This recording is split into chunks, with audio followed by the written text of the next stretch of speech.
यो हो दिपायल, सुन्दर दिपायल डोटी, मेरो गाउँ अनि मेरो सहर।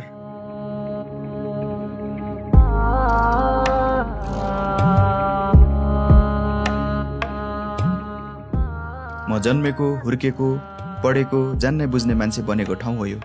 आफ्नो ठाउँ सबैलाई प्यारो लाग्छ नि, त्यस्तै मलाई पनि।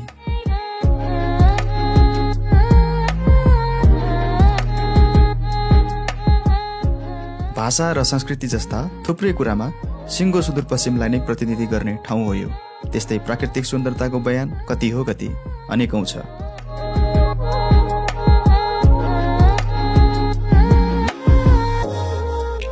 पहाडको उपत्यकाको रूपमा रहेको यो सुन्दर ठाउँको बीचमा दार्चुलामा रहेको अपी हिमालबाट बजाङ हुँदै बग्दै आएको सुन्दर सेती नदी रहेको छ, जो तल गएर कर्णालीमा जोडिन पुग्छ। यही सेती नदीले दिपायलको थुप्रै बस्तीहरू वारपार पारेको छ। वारी डोटी जिल्लाकै व्यापारिक केन्द्रको रूपमा स्थापित पिपल्ला बजार, त्यसको माथि राजपुर, पारी दिपायल गाउँ र गाउँ बस्तीको टुप्पोमा रहेको छ डोटी जिल्लाकै एकमात्र सुन्दर विमानस्थल। त्यस्तै उत्तरतिर डाँडामा रहेको छ सिलगढी र सिलगढीमाथि सुन्दर बगलेक अनि नजिकै शान्तिनगर। डोटीको इतिहास पल्टाउने हो भने यो सिङ्गो एउटा राज्य थियो।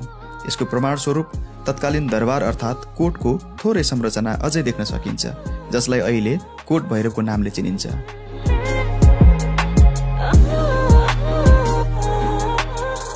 तत्कालीन सुदूरपश्चिम विकास क्षेत्रकै राजधानी समेत रहेको यो ठाउँ अहिले भने डोटी जिल्लाको सदरमुकाममा मात्रै सीमित रहेको छ। नेपालकै सुन्दर स्थान जसलाई भूस्वर्गको रूपमा चिनिने खप्तड यही बाटो भएर जाने गरिन्छ। विभिन्न धार्मिक स्थल, संस्कृति जस्ता थुप्रै विशेषता र सुन्दरता बोकेको ठाउँ हो सुन्दर सुदूरपश्चिमको सुन्दर दिपायल डोटी। प्रत्यक्ष अनुभूति गर्न पक्कै घुम्न आउनै पर्छ।